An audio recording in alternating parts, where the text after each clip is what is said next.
Bismillahirrahmanirrahim. Assalamualaikum warahmatullahi ta'ala wabarakatuh. Alhamdulillah. Alhamdulillahirabbil alamin wassalatu wassalam ala sayyidil mursalin wa ala alihi wa sahbihi wa man tabi'ahum bi ihsanin ila yaumiddin. Nawaitu ta'luma wa ta'lim wa naf'a wal intifa wal ibadah wal istifadah. Wal hatta ala tamassuki bi kitabillahi ta'ala wa sunnati rasulihi wa du'a ilal huda. Wa dalalata ala khairi wa ibtigha'a mardatihi wa qurbihi wa thawabihi subhanahu wa ta'ala. Allahumma faqihna fid din wa alimna ta'wil. Rabbi shrah li sadri wa yassir li amri wahlul 'uqdatam min lisani yafqahu qawli waj'al li waziran min ahli.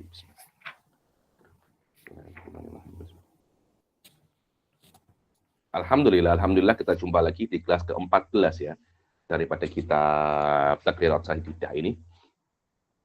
Pertemuan yang lalu kita dah menyelesaikan pasal masalah arkanul wudhu dah selesai dah, syurutul wudhu juga dah selesai. Sekarang kita akan masuk bab selanjutnya yaitu nawaqidul wudhu. Kalau tak silap kita dah menyelesaikan satu nakid ya. Sekarang kita masuk yang kedua ya. Anakidus tsani, dan itu adalah zawalul akli binaumin aw ghairihi illa binaumi qaidin mumakkinin adatahu minal ard. Bahwasanya perkara yang membatalkan wudu yang kedua itu adalah zawalul akal, hilangnya akal. Lah hilangnya akal itu dengan apapun, sawaun dengan tidur atau selain tidur. Hilangnya akal ini sebenarnya para ulama itu mengatakan sebab daripada hilang batalnya wudhu daripada hilangnya akal itu karena hilangnya akal itu pintu daripada menyentuh kemaluan. Jadi yang hakikatnya itu adalah menyentuh kemaluan itu. Karena kalau kita masih punya akal, kita akan bisa untuk mengontrol tangan kita menyentuh kemaluan atau tidak. Tapi kalau kita tidak ada akal, kita tidak akan bisa untuk mengontrol kemaluan kita lagi, mengontrol tangan kita lagi, menyentuh mana. Kemudian oke lah kalau seumpamanya saya tidur, kemudian tangan saya ikat macam mana? Tetap batal loh. Kan saya yakin tangan saya tidak menyentuh kemaluan, iya. Akan tetapi di dalam fikih itu ada sebuah kaidah mengatakan yunazzalul madinnah manzilatul ma'innah. Bahwasanya sebab Madinah yakni tempat biasanya terjadi dihukumi kejadian itu. Jadi tempat atau keadaan biasanya menyentuh kemaluan itu dihukumi seperti menyentuh kemaluan. Jadi keadaan di mana Anda menyentuh kemaluan tanpa sengaja ya ketika akal Anda itu hilang, itu dihukumi seperti Anda menyentuh kemaluan. Wallahu a'lam. Dan masalah menyentuh kemaluan itu juga pun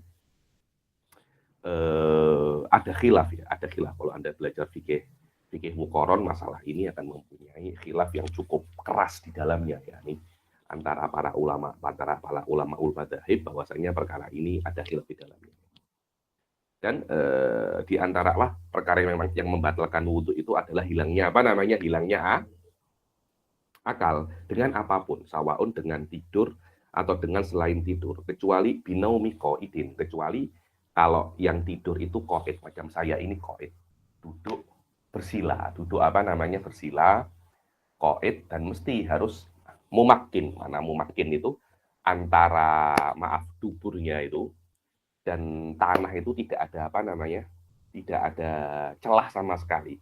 Sekiranya kalau nak kentut itu susah. Maka ada tuh makadat mumakin, makadah ini tempat duduknya ini ya. Ini apa yang dia buat duduk ini, apa cakapnya Malaysia itu. Yang ini tempat duduknya itu dibilang pantatnya. Kalau Malaysia mungkin punggung dia. Sawaun atau ada bizawalil akli amla. Sawaun dia itu hilang akal itu sengaja atau tidak. Sengaja atau tidak, maknanya sengaja membatalkan wudu, tidak sengaja juga membatalkan wudu. Wa yakunu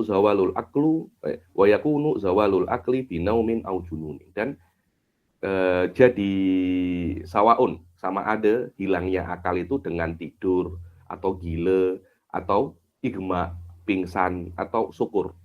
Apa itu namanya? Mabuk. Tengok di sini ada definisi daripada tidur. So, tengok. Anom huwa irtikha'u a'sobid dimat min ajli rutubatin yasudu minal abkhiratil mutasoidah minal ma'idah. Dibilang yang namanya tidur itu adalah irtikha. Irtikha itu rileksnya. A'sobud dimat, a'sob itu adalah sarafnya otak. Kenapa? Karena adanya kelembapan uap-uap yang naik daripada apa namanya ma'idah, lambung, daripada lambung. Dan daripada tanda-tanda tidur itu ru'ya, mimpi. Kalau Anda mimpi, biasanya Anda itu tidur. Kalau mengantuk, Anda tidak mimpi. Tanda-tanda Anda mengantuk, Anda masih mendengar percakapan orang di sekeliling Anda. Walaupun Anda tidak paham apa yang mereka cakapkan. Tapi Anda apa namanya? Anda mendengar ya. Nih, Anda mendengar. Adapun ngantuk, tandanya adalah Anda mendengarkan kalamul hadirin, walaupun Anda tidak memahaminya. Kalau Anda memahami, itu namanya yaqadha, dalam keadaan bangun. Apa itu junun? Marat. Junun adalah sakit, yang sakit akan menghilangkan rasa daripada hati. Ma'abaqail quwwah. Hati Anda tidak merasa lagi, tapi kekuatan Anda itu masih ada. Apa itu pingsan? Pingsan adalah sakit yang menghilangkan rasa daripada hati, tapi futuril a'dha. Anggota tubuh Anda itu lemah, tidak semacam gila. Kalau gila itu masih dalam keadaan kuat lagi. Dan mabuk, khobalun fil akli ma'akhtilalin fil nutuk. Khobal maknanya ada kerusakan di dalam akal, ma'akhtilalin fil nutuk. Ikhtilal maknanya ada kerusakan juga, ada error di dalam cakap Anda. Karena biasanya kalau orang mabuk, dia tidak akan bisa mengontrol apa yang dia cakap. Dibilang dia akan cakap rahasia-rahasia dia. Saya pernah curi uang, saya pernah buat skandal dengan perempuan ini, saya pernah pukul fulan, tapi tak ada yang tahu. Dia apa namanya? Dia cakap rahasia-rahasia dia, tapi dia tak sadar. Itu namanya apa? Syukur, mabuk. Au nahwi dzalik. Syurutun naum alladzi la yanqudul wudu arba'atun. Syarat-syarat tidur yang tidak membatalkan wudu, yakni tidur mumakkin, itu ada 4. Yang pertama itu an yakuna mumakkinan maq'adatahu minal ard. Harus dia itu mumakkin. Makna mumakkin itu harus antara apa? Harus mumakkin itu antara tempat duduknya. Di an yakuna maq'adatahu fathata dubur multasiqatan bil ard bihaitsu la yumkinu khurujuri. Sekiranya itu punggungnya dia atau pantatnya dia fathatu dubur, lubangnya dubur itu multasiqatan bil ard, menempel dengan apa itu namanya? Tanah. Sekiranya kalau nak keluar angin itu tidak bisa. Wallahu alam, kata-kata bil ard ini dengan tanah itu syarat apa tidak? Karena kalau seumpamanya dia itu duduk di kursi kemudian tertidur di kursi, seharusnya pun hukumnya juga sama. Coba tengok dalam kitab-kitab yang lebih tinggi nanti masalah bil ard ini qaid lazim atau cuma libayanil waqi saja. Yang kedua, an yakuna mu'tadilal khilqah, harus yang tidur dalam keadaan duduk itu harus standar, tidak terlampau gemuk juga tidak terlampau kurus. Kenapa? Kalau dia terlampau kurus atau terlampau gemuk, bila-bila dia itu akan kentut tapi tidak sadar kalau dia itu apa namanya kentut. Ai laisa mufriton fil badanah wala fin nuhul. Yang ketiga, an yastaiqidha alal halah allati nama 'alaiha. Kalau dia bangun, ya bangun dalam keadaan dia tidur. Jangan kalau dia tidur semacam ini, bangun dah dia di sana dah mulai berguling-guling dah. Jangan, maknanya dia tidur dalam keadaan, dia bangun dalam keadaan dia itu tidur. Yang keempat, an la yukhbirahu maksumun inda ramli bihuruji rihin minhu asna'a naumihi wa yakfi adlun inda Ibnu Hajar. Bilang, dan disyaratkan tidak ada yang mengkhabari orang lain. Yang mana? Yang mengkhabari itu mesti maksum. Mengkhabari apa? Mengkhabari bahwasanya engkau ini memang tidur dalam keadaan duduk, tapi engkau tengah-tengah tidur, engkau ini apa? Kentut. Engkau ini kentut. Siapa yang mengkhabari itu? Maksum. Kalau mengkhabari itu maksum, dan tidak ada maksum kecuali Nabi atau malaikat. Kalau yang mengkhabari itu maksum, maka wudhu Anda batal. Ibn Hajar tidak perlu maksum. Kalau yang mengkhabari itu orang adil, orang yang istilahnya yang fikoh, dikatakan Anda itu sudah batal wudu, sudah batal wudunya. Yang membatalkan wudhu yang ketiga, iltiqa'u basyaratai rajulin wa imra'atin kabiraini ajnabiyaini min ghairi hail. Yang ketiga adalah bertemunya kedua kulit laki-laki dan perempuan. Kabiro ini maknanya sudah besar. Besar di sini itu maknanya sudah balik. Ajnabiyaini bukan muhrim, tanpa adanya penghalang. Kalau saat saya dan Hindun bersentuhan, sengaja atau tidak sengaja ya, saya memakai glove, walaupun glove-nya itu nipis, kemudian saya bersentuhan tangan saya dengan tangan Hindu, tidak batal, tidak ada masalah. Sini tengok, syurutu naqdil wudu bil iltiqa khamsatun. Syurut batalnya wudu dengan bertemunya kedua kulit itu ada 5. Yang pertama adalah harus bil basyarah, harus langsung kulit ke kulit. Keluar daripada kulit itu kalau Anda itu menyentuh gigi. Jadi ada hindun, Anda sentuh giginya. Gigi ini tidak membuat Anda syahwat. Atau dhufur, kuku. Kukunya hindun, Anda sentuh. Apakah membatalkan wudhu? Tidak. Wasya'ar. Apa itu namanya? Rambutnya hindun. Rambutnya hindun kalau Anda sentuh tidak membatalkan wudhu. Para ulama cakap, kenapa kok 3 perkara ini tidak membatalkan wudhu? Dikatakan karena 3 anggota tubuh ini daripada gigi, kuku, dan rambut itu bukan tempat syahwat. Bukan tempat syahwat. Dan ini gharib ya, ini gharib. Kalau Anda sudah menikah, rambutnya perempuan itu membuat syahwat.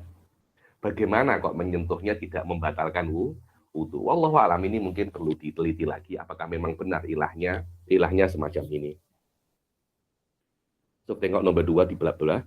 Wa kadzalika batinul aini wal adm alladhi dhahara inda Ibnu Hajar. Begitu pula batinul ain. Kalau Anda menyentuh ini mata yang putih-putih ini, Anda sentuh, apakah wudhu Anda batal? Tidak. Begitu pula al adm alladhi dhahara. Ada adm. Contohnya ada perempuan accident, tulangnya terkeluar. Anda menyentuh tulangnya itu, apakah batal? Tidak. Menurut Ibnu Hajar, maka tidak batal wudhunya dengan menyentuh mata yang putih-putih ini loh ya, bukan yang kelopak mata ini, mata yang putih-putih ini.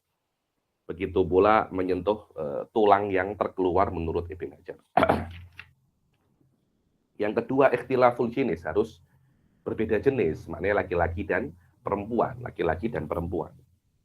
Maka tidak batal kalau saling sentuh antara 2 perempuan atau 2 laki-laki. Begitu pula tidak batal menyentuh khunsa, menyentuh perempuan, orang yang khunsa, bukan pondan ya. Kalau pondan Anda sentuh tidak batal. Walaupun dia itu cantik atau apa, tapi hukumnya macam hukum asalnya.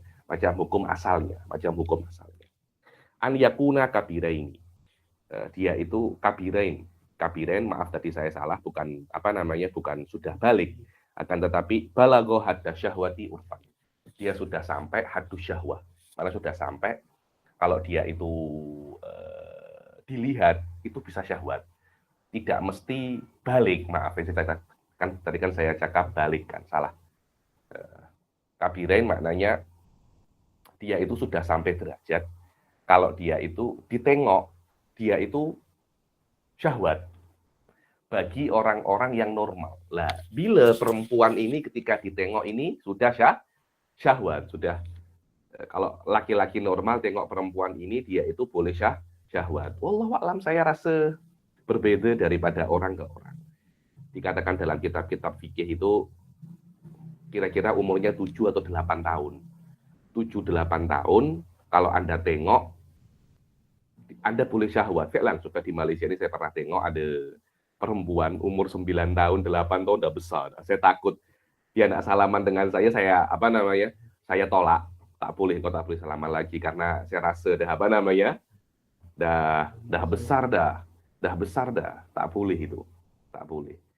Oh, tapi kan ini kan maknanya Habib ini pedofil loh. Ini bukan masalah pedofil atau apa, kan, tetapi ini jaga-jaga. Ini namanya apa? Jaga-jaga. Karena ada beberapa perempuan itu umur 9 tahun, 8 tahun, dia dah besar dah. Dia besar. Ada yang masih 15 tahun pun masih masih baby lagi, masih baby face. Akan tetapi kira-kira tolak ukurnya disentuh membatalkan itu kalau dia sampai umur sekiranya orang melihatnya itu syahwat. Nah, para ulama mengatakan umur berapa itu? Dikatakan kira-kira 7 tahun. Dan harus yang melihatnya itu mempunyai tiba usalim, mempunyai tabiat yang selamat. Dia normal. Dia orang-orang normal. Dikatakan siapa laki-laki normal seperti Imam Syafi'i? La haula wala quwata illa billah. Lah perempuan normal macam mana? Kan maknanya perempuan kalau menyentuh laki-laki yang sudah besar, maknanya sudah balaghatus syahwah, wuduknya perempuan ini batal. Lah laki-laki yang seperti apa yang normal? Seperti Sayyidah Nafisah. Sayyidah Nafisah keturunan Rasul, gurunya Imam Syafi'i. La haula wala quwata illa billah. Sebenarnya ini macam mana? Bihaitsu tengok. Bihaitsu law ra'ahu ma sahibat tab isalim lashtahahuma lizawat. Dibilang sekiranya kalau seumpamanya ditengok laki-laki atau perempuan yang kecil ini ditengok yang sudah sampai derajat tertentu ditengok oleh orang yang mempunyai tabiat yang normal, dia akan syahwat untuk menikahinya. Bukan syahwat untuk berzina, tapi syahwat untuk menikahinya. Walaupun masih belum balik dengan salah satu daripada 3 alamatul qulub. An yakuna ajnabiyain. Yang keempat, kedua orang itu apa? Ajnabiyain. Sudah tidak ada hubungan mahram. Ai laisa bainahuma mahramiyah. Dibilang di sini mahramiyah itu 18, tapi tidak perlu saya jelaskan. Karena bukan di sini membahas masalah mahramiyah. Kalau Anda nak belajar pasal mahramiyah, ada bab nanti kalau tak silap bab munakahat akan dibahas masalah mahrim. Bukan di babul ibadah yang jelas babul mahrim ini. An yakuna bi ghairi ha'il, harus menyentuhnya itu langsung daripada kulit ke kulit, tidak boleh ada penghalang sama sekali. Maka tidak batal kalau antara laki-laki dan perempuan itu ada penghalang, walaupun penghalangnya itu nipis. Sekarang akan dijelaskan beberapa masail di dalam iltiqo. Ada beberapa masail yang disebutkan dalam kitab-kitab yang berkaitan dengan persentuhan antara laki-laki dan perempuan. Dibilang lamsul udwil muban al-munfasil. Al-muban itu maknanya yang sudah terpisah. Contohnya Ustadz Mohsin jumpa tangannya perempuan sudah dipotong. Jadi ada perempuan mencuri, kemudian dipotong tangannya. Kemudian Ustadz Mohsin menyentuh tangannya yang sudah dipotong. Itu kan juga dikatakan menyentuh kulit perempuan yang bukan mahramnya. Oke, apakah menyentuh ini membatalkan wudhu? Di sini ada khilaf. Di sini ada khilaf, bukan khilaf sih, ada beberapa tafsir. Dibilang idza kanal munfasilu fawqa nisfil jasad ay fawqa surah kayadin fayantakidu bilamsihi indam hajar. Dibilang kalau seumpamanya bagian tubuh yang terpisah itu daripada di atas surah, di atas pusar, maka Anda menyentuhnya itu batal menurut Ibn Hajar. Yang di atas pusar apa? Tangan di atas pusar. Dada, jadi mungkin ada dadanya perempuan dipotong, wa na'udzubillah khotir dadanya, atau kepalanya perempuan, telinganya itu kan yang di atas di atas pusar. Adapun kaki, betis, pehe itu di bawah di bawah pusar. Saya tidak tahu dalilnya apa, saya kurang tahu. Anda boleh tengok di dalam kitab-kitab yang lebih tinggi dalilnya kenapa Ibn Hajar mengatakan semacam itu. Adapun Imam Romli mengatakan bahwasanya dia tidak ada kena-mengena dengan atas pusar atau di bawah pusar. Yang penting ketika Anda melihatnya, Anda tahu ini adalah bagian tubuh laki-laki atau perempuan. Jadi kalau Anda, Ustadz Mohsin, di tengah jalan jumpa kaki yang terpotong dan Anda tahu ternyata kaki itu adalah milik perempuan. Kaki itu adalah milik perempuan dan Anda menyentuhnya. Menurut Romli itu batal. Menurut Ibn Hajar itu tak batal. Tapi kalau tangan dan Anda tahu itu adalah tangan perempuan, maka menurut Romli itu juga batal. Karena masih dikatakan itu adalah tangan milik perempuan. Begitu pula menurut Ibn Hajar itu juga batal. Kenapa? Karena tangan di atas pusat. Begitu pula sebaliknya kalau yang menemukan adalah perempuan. Perempuan menemukan tangannya muhsin yang terpotong. Dia menyentuhnya batal menurut Ibn Hajar dan menurut Romli. Idza akhbarahu ahadun binaqdi wudu'i. Bilang kalau ada satu orang adil yang menghabari dia bahwasanya wudunya itu batal. Fayantaqidu idza kana maksuman inda Romli wa yakfi inda Ibnu Hajar idza kana adlan. Yakni cukup kalau menurut Ibn Hajar kalau yang menghabari wudu Anda batal itu adalah adil, maka wudu Anda sudah batal. Menurut Romli tidak cukup adil. Dia itu mesti maksum, dia itu mesti maksum baru bisa dikatakan wudu Anda itu batal. An-naqidur rabi', perkara yang membatalkan yang keempat, masu kubulil adami. Masu kubul, Anda menyentuh kubul. Kubulnya adami. Kubul itu apa? Depan, kemaluan depan manusia. Kata-kata manusia atau halakotu duburi. Halakoh itu yang keriput-keriput itu, itu Anda sentuh, itu membatalkan. Itu walaupun Anda menyentuh zakar dan dubur Anda sendiri. Habib lah, kalau menyentuh zakar dan dubur orang lain, bil aula batal. Dan ini tak kisah. Loh, macam mana Habib menyentuh zakar dan dubur orang lain? Iya, kalau Anda punya anak, contohnya. Mungkin perempuan membasuh najisnya anaknya atau apa, itu batal wudu dia. Dan di sini masuk kubulil adami, Anda menyentuh kubulnya adami. Makna adami ini adalah manusia. Oh, saya menyentuh zakarnya kuda, saya menyentuh zakarnya kambing, apakah itu batal? Tidak. Kenapa? Karena itu bukan adami. Itu bukan adami. Ya, saya minum ya.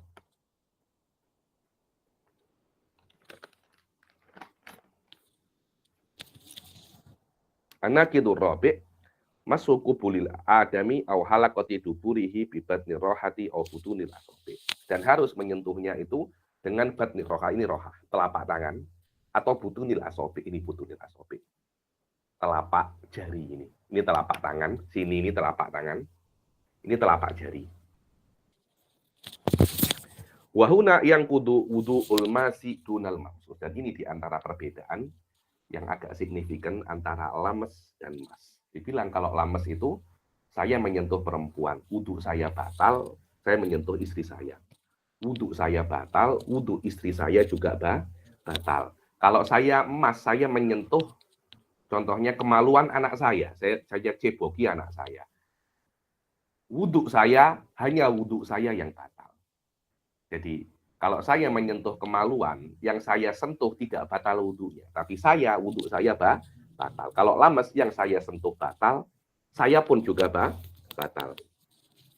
Wal udwul munfasil min kubulin au duburin yang yungkodu bimasihi imbak yasmu. Dibilang kalau seumpamanya wala udzubillah ada zakar munfasil atau dubur munfasil. Kalau dubur susah sedikit ya, zakar munfasil. Ada orang naudzubillah ya, istrinya memotong zakar suaminya. Kenapa? Ini suami saya skandal dengan perempuan lain, saya marah, zakarnya saya zakarnya saya potong. Naudzubillah, saya pernah baca itu, ada di satu artikel, seorang istri memotong zakar suaminya karena ada jealous suaminya bercinta dengan perempuan lain. Naudzubillah, naudzubillah. Oke. Dan orang-orang masih tahu ini adalah zakar. Ini adalah Ini adalah zakar. Kalau Anda menyentuh itu, wudu Anda batal. Wudu Anda batal. Kenapa?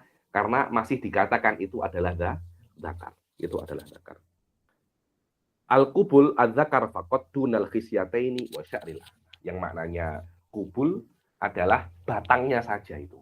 Bukan telurnya. Jadi kalau seumpamanya Muhsin menyentuh telurnya sendiri, apakah wudhunya batal? Tidak. Tapi harus menyentuh batang. Atau sya'rul anah. Apa itu namanya? Rambut-rambut Apa cakapnya Malaysia? Bulu? Bulu ari-ari ya. Orang Indonesia mempunyai istilah khas untuk ini. Cuma ini dipakai untuk memaki orang. Dia kata-kata kotor. Saya tidak bisa menyebutkannya karena kata-kata kotor itu diawali dengan G. Ini yang kalau ada orang Indonesia di sini tahu itu. Jangan disebutkan. Maknanya kalau ada rambut, Ustadz Muhsin menyentuh rambut kemaluannya, menyentuh bulu rambut ari-ari ya, menyentuh rambut ari-arinya, apakah wudhunya batal? Tidak, wudhunya tidak batal. Hanya kalau menyentuh batangnya saja. Telurnya tidak batal, rambut ari-arinya juga tidak batal. Halakotut dubur. Halakotut dubur ini yang keriput-keriputnya itu. Multaqal manfat alladhi yakhruju minhul kharij dunas sofha, yakni multaqal manfat yang kalau tertutup itu, yang keluar daripadanya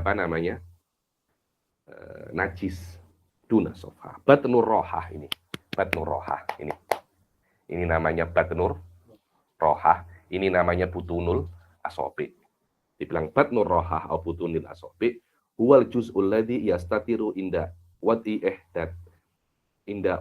ihdar rohataini alal ukhra ma'a tahamulin yasir, semacam ini.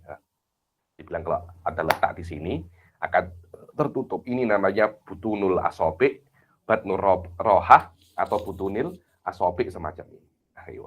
Dan maknanya kalau Anda itu menyentuh kemaluan Anda semacam ini, itu tidak batal. Karena ini bukan butunul rohah atau butunul asobi. Biasanya guru-guru saya itu akan buat suatu strategi. Kalau ada orang kencing, kemudian memegang zakarnya semacam ini, apakah wudhunya batal, Ustaz? Batal karena kencing. Batal karena kencing. Oh, ada yang tidak batal. Kenapa? Karena dia memegang kemaluannya semacam ini, tidak memegang dengan butunil asobi. Butunil asobi, saya tertawa. Dia lupa kalau itu sedang kencing. Malu sangat itu. Jadi ini di belakang ini ada beberapa tabel, ada tabel tentang perbedaan antara mas dan lames. Yang pertama, kalau mas itu yantakidul mas dunal mamsus. Dibilang yang menyentuh batal, yang disentuh tidak batal. Tapi di dalam lames, yang menyentuh dan yang disentuh dua-duanya batal. Yang nomor 2, khosun bibatni rohah wa butunil asobi. Kalau emas itu batal hanya kalau Anda menyentuh dengan telapak tangan atau telapak jari-jari. Kalau Anda menyentuh zakar Anda begini, atau perempuan menyentuh farjinya begini, dengan itu namanya punggung jari, tidak ada masalah. Tapi kalau Anda menyentuh lawan jenis, laki-laki menyentuh perempuan atau perempuan menyentuh laki-laki dengan apapun, walaupun tak sengaja, mungkin tersentuh kakinya kah, atau tersentuh tangannya kah, tersentuh pundaknya kah, atau apa kan pundaknya tak pakai, itu biasanya banyak di haji-haji itu. Di haji-haji, na'udzubillah, ya, ini kalau sudah di haji itu susah. Nah jaga wudhu itu memang kena taklid madhab taklid madhab Malik itu. Nah, taklid madhab Malik. Ada satu saya punya kawan itu, dia nak coba alal mu'tamad madhab Syafi'i. Dia tawaf, coba ala mu'tamad madhab Syafi'i. Dia wudhu 3-4 kali tuh. Karena kadangkala anta sudah macam ini. Bila-bila itu ada satu perempuan itu tahu Anda itu madhab Syafi'i, sengaja untuk membatalkan Anda. Diceritakan tuh ada atuk guru saya punya guru namanya Syekh Muhammad bin Abdullah bin Basri. Dia punya atuk famous sangat, alim sangat. Dikatakan orang ini kalau lahirnya awal-awal jadi Ashabus Syafi'i. Namanya Ibn Ubaidillah. Jadi dia nazar, katanya itu beramal yang hanya dia yang beramal pada saat itu. Apa itu? Ketika ketika tawaf kan sholat, azan, tawaf kan berhenti. Dia tak sholat, dia dia tetap tawaf. Jadi tidak ada yang tawaf kecuali dia. Sudah sholat tawaf, dan dia alamat Abu Syafi'i, dan dia tidak tidak menyentuh perempuan sama sekali sampai di tawaf ke-6 ada satu perempuan tengok dari jauh. Ini confirm orang Syafi'i ini. Dia datangi Ibn Ubaidillah, kemudian dia pegang, aku batalkan kamu Syafi'i. Sengaja di depan Ka'bah dia buat itu. Aku batalkan ya, nih. Nakot tuka ya Syafi'i. Marah-marah Ibn Ubaidillah. Kurang ajar nih perempuan ini. Susah. Memang kenapa namanya? Kena taklid madhab Imam Malik ketika tawaf. Tapi hati-hati, kalau nak taklid madhab Imam Malik, di dalam batalnya juga wudhunya mesti menggunakan madhab Imam Malik juga. Dan di antara rukun dalam madhab Malik itu dalam memijit-mijit sini. Di dalam mas tidak perlu berbeda jenis kelamin, maknanya laki-laki dan laki-laki pun boleh membatalkan wudhunya. Kalau Anda menyentuh kemauan laki-laki lain, wudhu Anda batal. Di dalam lames mesti ada apa itu namanya? Ada perbedaan jenis jantina, laki-laki dan perempuan. Tidak perlu ajnabi, cukup apa namanya mahram pun kalau Anda menyentuh zakar mahram Anda, wudhu Anda batal. Di dalam lames perlu tidak adanya hubungan mahram. Di dalam lames al-udul munfasil yang kudu in bagiyasmuh. Dibilang kalau Anda menyentuh zakar mesti baqaul isim, Menurut yang kalau lames tidak perlu baqaul isim, makna baqaul isim itu masih dikatakan tangan, masih dikatakan zakar semacam itu. Ibn Hajar kalau lames tidak perlu, yang penting di atas pusar. Romli perlu baqaul isim. Yang nomor 7, an yakuna yakni yakunu min syakhsin wahid. Yakni Anda boleh menyentuh kemaluan Anda sendiri, wudhu Anda batal, tapi lames harus daripada 2 orang. Anda menyentuh perempuan lain. Yahtasu bil faraj al kubul awid dubur.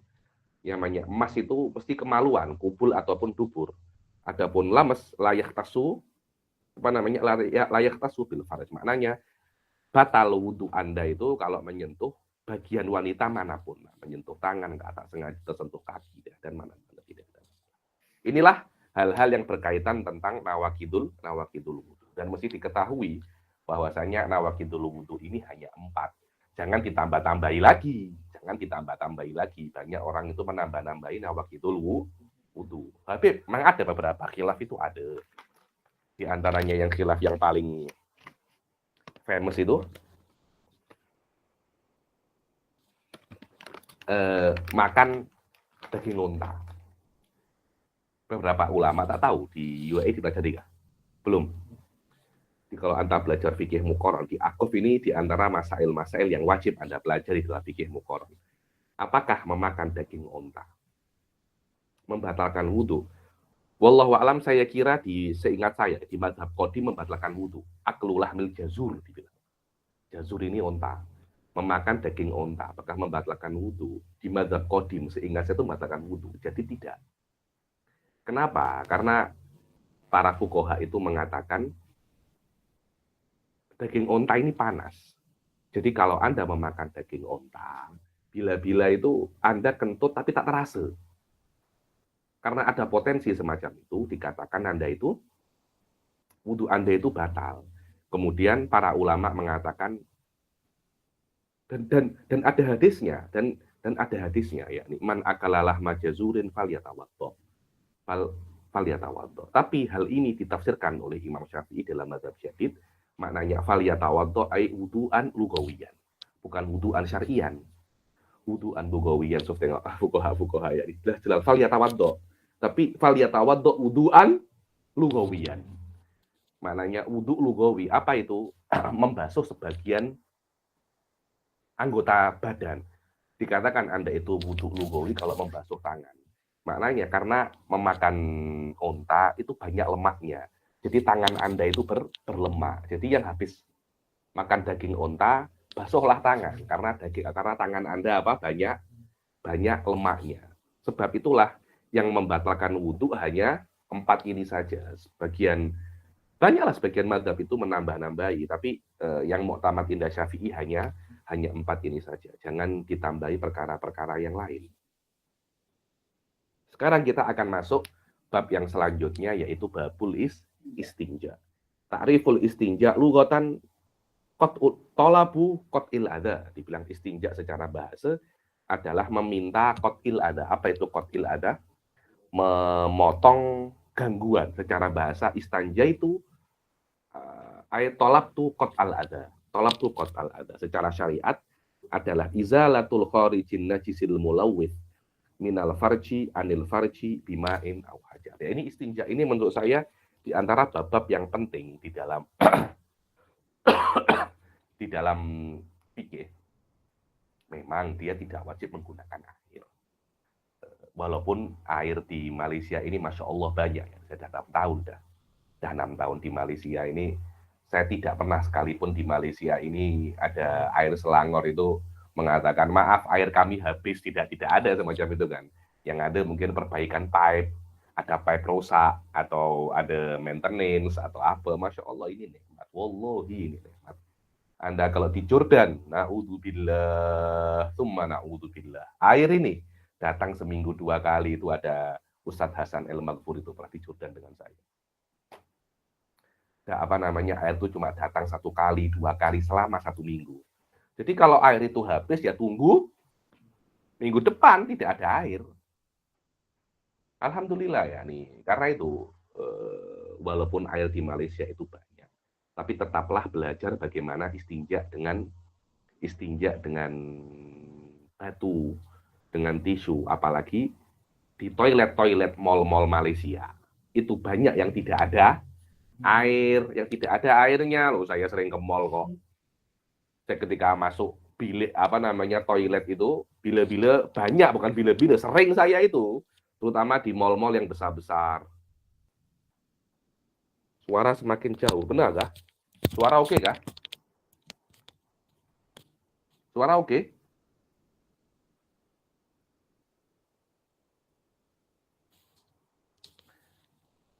Oh oke, Habib. Itu dia. Saya itu terutama di mall yang besar-besar itu tidak ada tidak ada pipe itu shower gun itu tidak ada. Karena itu Anda mesti tahu bagaimana cara istinja menggunakan cara istinja menggunakan tisu.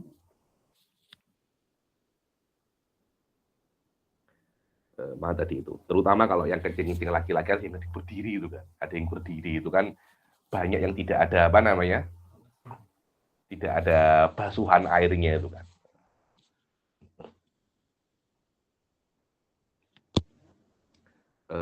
Syarhut ta'rif minal farji, yakni qauluhu minal farji muta'alliqun bil kharij. So, tengok mana tadi? Izalatun kharijin najisil mulawwith minal farji. Minal farji itu muta'alliq bil kharij, yakni al kharij minal farji, semacam itu. Maknanya Anda menghilangkan bekas sesuatu yang keluar daripada farji. Aywa. Yakni minal farji muta'alliq daripada kharij. Maka keluar daripada itu, yang keluar tidak dikatakan istinja. Anda menghilangkan bekas atau bekas najis yang keluar daripada mulut. Anda muntah kah? Atau mungkin Anda ada darah kah di sini, sikat gigi, gusinya berdarah, kan najis kan? Atau mungkin Anda eksiden, na'udzubillah, kemudian berdarah. Tidak dikatakan itu adalah istinja. Seperti akal koi, itu muntah. Maka menghilangkan bekas-bekas najis daripada mulut tidak dikatakan itu adalah istinja. Wa qauluhu anil farji muta'alliqun bi izalah, yakni izalah anil farji, Anda menghilangkan daripada farji. Berbeda kalau Anda itu menghilangkan najis daripada selain farji, itu tidak bisa menggunakan tisu. Ya, Anda hanya menghilangi najisnya saja, tapi asarnya tetap ada dan itu tidak dimaafkan. Berbeda dengan asar yang ada di dalam farji. Jadi kalau Anda kencing, kemudian Anda kan menghilangkan najisnya itu dengan tisu, itu kan najisnya tidak benar-benar hilang kan. Masih ada asar-asar bagi-bagi najasah. Itu walaupun ada dimaafkan oleh syariat, dimaafkan, tidak ada masalah. Sekarang kalau seumpamanya najisnya itu berada di tangan, Anda hilangkan dengan tisu, darahnya sudah hilang, apalagi dengan tisu basah. Apakah dikatakan najis Anda sudah hilang? Tidak. Darah Anda hilang, tapi tetap najis, dan najis ini tidak dimaafkan. Sekiranya Anda sholat dengan itu, sholat Anda tidak diterima. Berbeda dengan bagi najis yang ada di zakar. Bagi najis yang ada di zakar, walaupun ada, itu dimaafkan. Kenapa? Ya wallahu a'lam. Itu kemudahan daripada syariat semacam itu.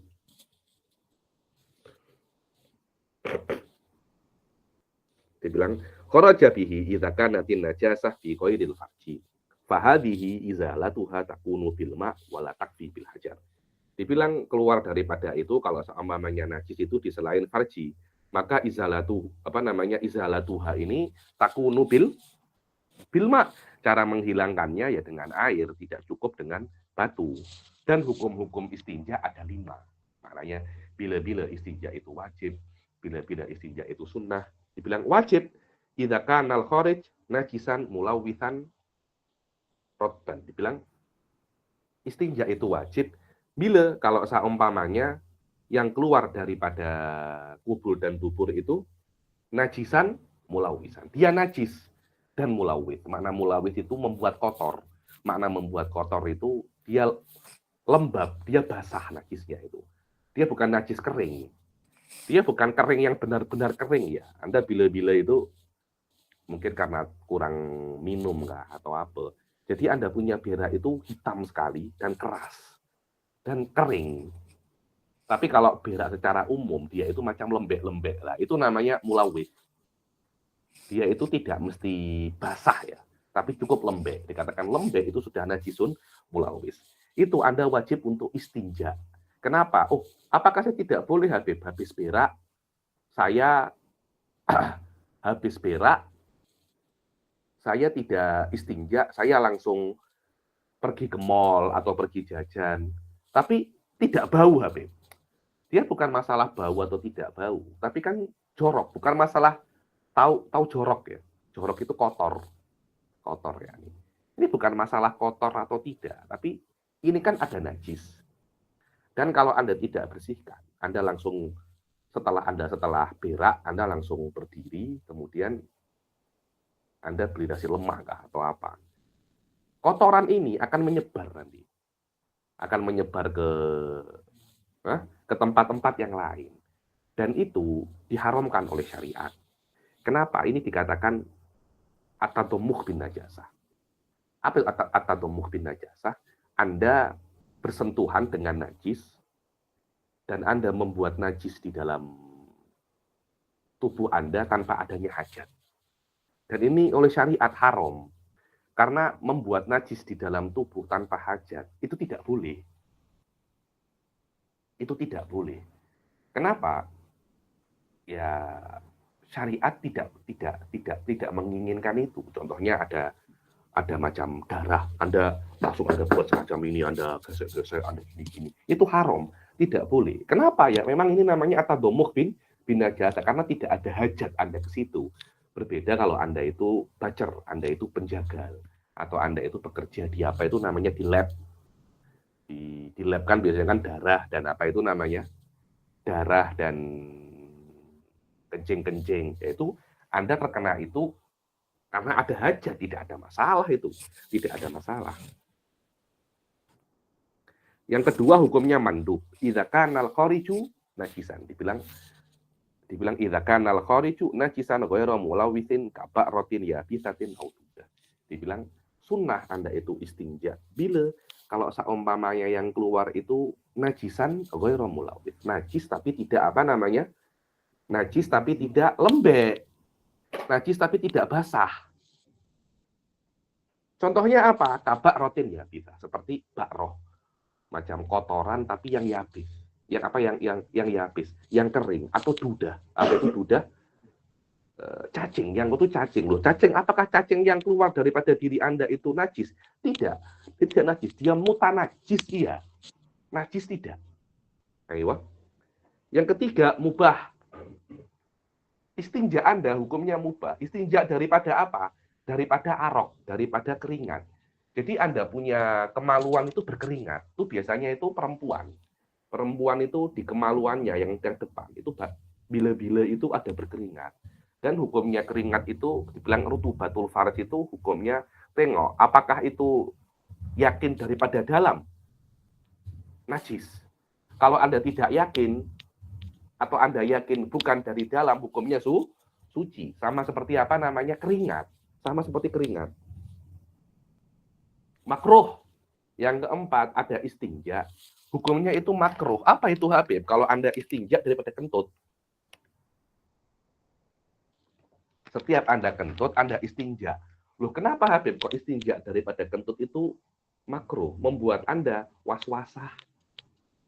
Membuat Anda itu terkena penyakit was-wasah. Haram ma'asehah al-istinja bimagusub. Ada haram, tapi sah. Kalau Anda istinja menggunakan airnya itu air curian. Itu haram, tapi sah. Kenapa? Karena mencuri air itu menggunakan air magsub, menggunakan air curian, menggunakan air gosok, itu haram. Tak kisah dengan istinja, Anda gunakan untuk istinja, atau Anda gunakan untuk selain apa namanya istinja. Contohnya Anda gunakan untuk bukan minum aja, untuk membasuh, untuk memasak, untuk siram-siram pokok, itu haram. Tidak mesti dengan apa namanya, tidak mesti Anda gunakan istinja. Ada lagi haram tapi tak sah. Makna tak sah di sini, Anda masih dianggap najis. Anda mesti istinja lagi. Karena istinja Anda tidak sah. Bila itu al-istinja bimuhtaromin kasamaroh. Kalau Anda istinja tidak menggunakan air, tapi menggunakan istinja bil hajar. Atau dengan yang surutnya hajar. Dan itu ada istinja dengan sesuatu yang mulia. Contohnya yang bisa dimakan. Contohnya adalah samaroh. Buah. Ada kan beberapa buah itu kan kasar. Anda istinja. Yang mana istinja dengan samarah itu akan menghilangkan najis Anda. Tapi bagi najis ini tidak dimaafkan oleh syariat. Anda mesti istinja lagi dengan air. Kenapa? Karena yang Anda gunakan itu sesuatu yang mulia. Kalau bayangkan kalau ada, bukan samarah ya, mungkin roti lah. Roti jelas itu. Tadi itu kan kasat. Dia bisa untuk istinja. Bagaimana Anda beli roti gardenia itu, kemudian Anda buat istinja. Kira-kira siapa yang akan memakan roti gardenia itu standar buat istinja itu? Tidak ada yang mau makan kan? Maknanya Anda itu membuat mubazir. Itu membuat mubazir. Dikatakan dulu itu ada orang semacam itu karena dia terlampau kaya. Akhirnya dia itu suatu saat dia itu berak, dia nak istinja, tak jumpa apa itu namanya? Tak jumpa batu. Terus macam mana? Dia cari apa? Dia jumpa roti. Rotinya kan besar-besar macam ini kan. Dia istinja dengan roti. Lepas dia istinja, dia pendam, dia tanam rotinya itu. Subhanallah, setelah 2-3 bulan dia jatuh miskin. Dia nak makan, tak jumpa roti. Dia ingat dia ada roti yang dia tanam daripada istinja. Dia gali lagi, dia makan. Terus tengok ini kenapa ya? Ini adalah pelajaran daripada Allah. Jangan menyia-nyiakan makanan. Sekarang Masya Allah, ada kalau tengok apa itu namanya di restoran-restoran, di tempat-tempat. Saya tengok restoran, kalian tengok sampah rumah Anda. Majority adalah bagi daripada apa namanya makanan, bagi daripada makanan. Kita pikir yakni tidak jauh. Kalau para masyayikh itu mengatakan mungkin kemiskinan yang ada,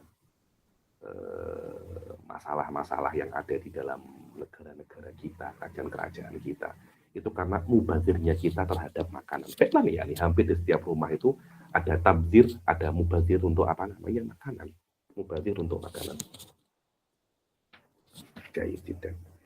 Kaifiyatul istinja salah satu. cara-cara untuk istinja itu ada berapa namanya? Ada 3.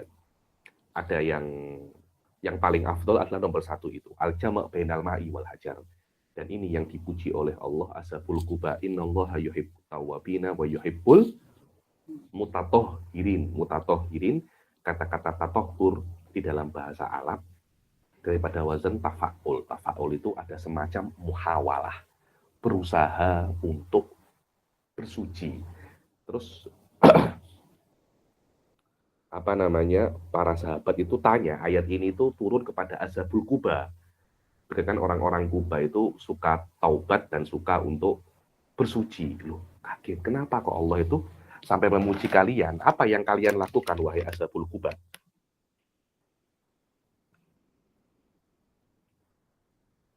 Ashabul Kuba mengatakan, kami tak buat apa-apa. Kami hanya buat satu aja. Kami, kalau istinja, kami itu istinja dengan batu dulu, karena batu akan menghilangkan ainun najasah dan membagikan asarun najasah. Ketika tinggal asarun najasah ini kami baru pakai air. Ini yang kami yang kami lakukan. Jadi istinja dengan tisu dulu, baru setelah itu dengan air. Wahiyal afdol fal hajar yuzilu ainan najasah. Maka batu menghilangkan ainun najasah dan air menghilangkan asar, menghilangkan baki daripada najasah. Asar ini biasanya warna dan baunya.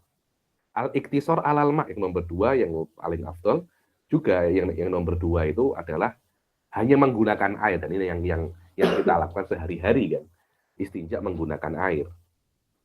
Wahia adna minallati qabla, dan ini lebih rendah daripada sebelumnya. Dan yang paling rendah adalah al-iktisor alal hajar, hanya menggunakan batu saja. Dan boleh apa namanya, Anda itu istinja dengan batu saja. Dan batu hanya menghilangkan ainun najasah, tapi dia tidak menghilangkan asarun najasah. Lah, ketika asarun najasah itu ada, oleh syariat dimaafkan. Fi haqqi nafsil mustanji saja. Jadi, saya kencing, saya hanya istinja dengan tisu. Di saya ada najis, tapi itu dimaafkan untuk saya saja. Untuk orang lain tidak dimaafkan. Sekiranya saya sholat, kemudian saya menyentuh orang lain lain ini sholatnya batal. Kenapa? Karena dia bersentuh dengan sesuatu yang ada najisnya. Loh, maknanya dia kena wudhu lagi. La haula wala quwata illa billah. Saya cakap sholatnya batal. Saya tidak cakap wudhunya batal, karena wudhunya, karena yang membatalkan wudhu hanya 4. Bersentuhan dengan orang yang najis tidak membatalkan wudhu. Dibilang dhabitul hajar alladzi yasihul istinja bihi lahu arba'atul quyud. Di sini para fuqaha kan mengatakan istinja atau istijmar. Istijmar itu atau istihjar atau apa itu, menggunakan batu untuk istinja. Lah, batu itu dia itu bukan batu, tapi fuqaha itu mengambil apa dikatakan ya? Dia semacam mengambil perkara yang kuli daripada batu itu, akhirnya bukan ainul batu, tapi ausof yang muktabar, yang dianggap ada di dalam batu, yang mempunyai peran di dalam menghilangkan najasah. Jadi benda apapun yang memenuhi kriteria ini dianggap batu. Jadi istinja tidak mesti menggunakan batu, tapi setiap benda yang mempunyai sifat sama seperti batu. Apa itu? Yang pertama, harus tohir. Karena batu itu tohir, dia mesti suci. Maka tidak bisa Anda itu istinja dengan najis. Contohnya Anda anak istinja, Anda menemukan tai kerbau yang sudah yang sudah keras. Oh, ini bukan tai kerbau, ini tai brontosaurus. Lah haula, ini maknanya tainya dinosaurus ini. Iya, Beb. Saya istinja dengan itu. Apakah kencing istinja saya sah? Tidak, karena kotoran ini najis, dia bukan perkara yang suci. Yang nomor 2, an yakuna jamidan, dia itu mesti keras, padat. Dia tidak boleh sesuatu yang cecair. Contohnya apa? Kama'il warad, air mawar. Dia tidak boleh istinja menggunakan air mawar. Yang ketiga, an yakuna qolian. Makna qolian itu bisa mengambil najisnya, bukan sesuatu yang licin. Contohnya apakah zujaj? Apa itu zujaj? Kaca. Kaca itu kan licin kan. Dia itu tidak bisa mengambil apa namanya? Najisnya. Qoli itu dia bisa mengambil najis. Biasanya perkara yang kasat atau yang kasar. Kesat apa? Cakapnya? Kesat ya. Nah, kesat atau yang kasar. Lal kosop. Tahu kosop Anda? Kosop itu bambu itu loh. Bambu itu kan dia kan licin kan. Licin bambu itu. An yakuna ghairu muhtaram. Dia tidak mulia. Apa tidak mulia ini? Tidak dianggap mulia oleh syariat. Maknanya ada beberapa perkara. Yang mana perkara ini dianggap mulia oleh syariat. Lah, perkara yang dianggap mulia oleh syariat tidak sah dijadikan apa namanya? Tidak sah dijadikan alat untuk istinja. Kenapa lo istinja itu kan najis kan? Anda gunakan untuk mengambil najis. Bagaimana sesuatu yang dianggap mulia oleh syariat Anda gunakan untuk mengambil najis? Maka tidak sah adem. Makanan-makanan itu juga dianggap mulia oleh syariat. Lah, tulang. Siapa yang makan tulang? Jin makan tulang. Loh, macam mana jin makan tulang? Ya saya tidak tahu, saya tidak pernah makan cet. Saya tidak pernah berjumpa jin. Nanti kalau Anda jumpa jin, Anda tanya, kenapa Anda kok makan tulang? Ya, saya tidak tahu. Tapi fuqaha mengatakan bahwasanya jin itu makannya apa namanya? Tulang. Karena itu kalau Anda lepas makan stik, kan ada tulang-tulangnya itu kan. Anda buang, baca bismillah. Kenapa kalau Anda baca bismillah, yang makan itu adalah jin muslim. Kalau dapat makan bismillah, yang makan adalah jin apa namanya? Jin kafir. Jadi jangan Anda itu istinja menggunakan tulang. Nanti kalau jinnya makan, wah kurang ajar. Ada tainya Ammar ini, ada kencingnya Ainuddin ini. Marah nanti kalau ini engkau makan sendiri, engkau punya tulang. Bahaya kan? Bahaya. Mana itu? Wa kullu mat'umin adami. Semua daripada mat'um adami, daripada makan makanan. Saudara istinja dengan pizza, tidak boleh, itu kan mat'um adami, makanannya manusia. Kalau makanannya hewan tidak ada masalah, istinja dengan daun tidak ada masalah. Tidak ada masalah. Wa mithluhu al-awraq alladhi fiha kalamun au muhtaramun kain. Begitu pula tidak boleh Anda itu istinja dengan kertas-kertas yang di dalamnya ada kata-kata yang terhormat, kata-katanya para sahabat, kata-katanya para ulama, kata-kata hikmah. Tidak boleh Anda istinja dengannya. Atau di dalamnya itu ada ilmu. Oh, ini ada ilmu nahwu. Ini saya nak istinja dengan ilmu nahwu, jangan. Dengan apa itu namanya, kertas-kertas yang ada ilmu nahwunya, ada ilmu mantiknya. Ini mantik sudah tidak boleh semacam itu. Apa dengan ilmu kalam haram? Tidak boleh semacam itu. Setiap yang ada ilmunya tidak boleh Anda buat apa namanya istinja, karena daripada aspek dia itu ilmu, dia muhtaram, mungkin cara penggunaannya yang tidak apa namanya, yang tidak bagus.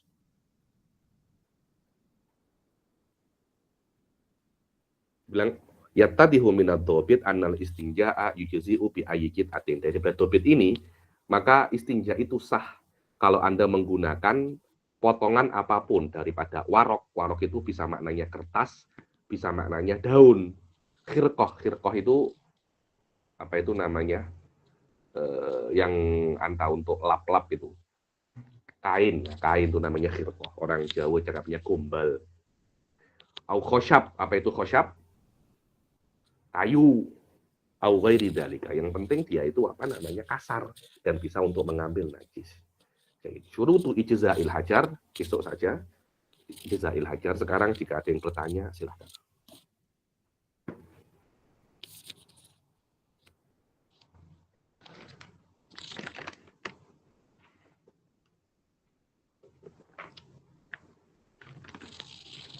Assalamualaikum Ibu. Waalaikumsalam. Saya nak bertanya berkenaan dengan tidur dalam keadaan duduk yang punggungnya tetap atas lantai lah. Macam mana kalau orang tu tidur dalam keadaan duduk ihtibak? Adakah termasuk wuduknya tak batal? Wallahu a'lam. Ihtibak itu saya rasa batal kot. Saya rasa batal karena macam ketika duduk dalam keadaan ihtiba itu, dia macam punggungnya itu macam tak sempurna untuk ada di dalam lantai, untuk melekat di dalam lantai. Wallahu a'lam. Habib, terima kasih. Sama-sama.